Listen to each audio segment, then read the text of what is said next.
নারী হয়ে বাংলাদেশে জন্ম নেওয়াটা হয়তো বা একটা খারাপ কোনো কিছু, একটা অভিশপ্ত কোনো বিষয়। কারণ নারী হয়ে বাংলাদেশে জন্ম নিলেই সে নারীকে ক্যারেক্টার অ্যাসাসিনেশনের মধ্যে দিয়ে যেতে হয় এবং তাকে অনেক স্লাট শেমিং করা হয়।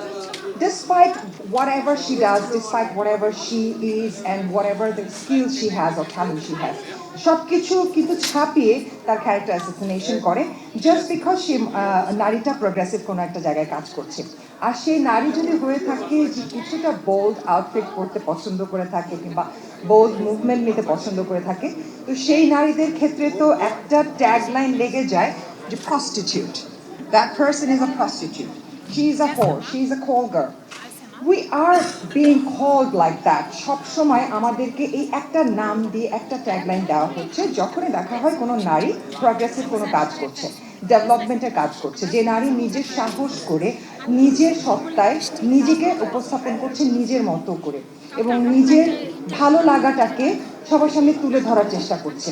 ডিসপাইট নোয়িং, কিছুক্ষণ আগে আপু বলেছে একটা কথা আমার কাছে খুব ভালো লেগেছে, যে সে মানুষ যে কাজই করুক না কেন, যেই পজিশনে থাকুক না কেন, she could be a politician, she could be a teacher, she could be a scientist, she could be a doctor, but it doesn't mean that she cannot wear a bikini.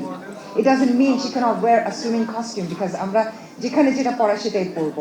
So কেন আমাদের এই বাধ্যবাধকতা, এই যে প্যারামিটারটা আমাদেরকে তৈরি করে দেয়া হয় যে আমরা মেয়েরা আমরা এটা করতে পারবো না, আমরা মেয়েরা আমরা এটা পড়তে পারবো না, আমরা মেয়েরা আমরা এটা বলতে পারবো না। Why is that?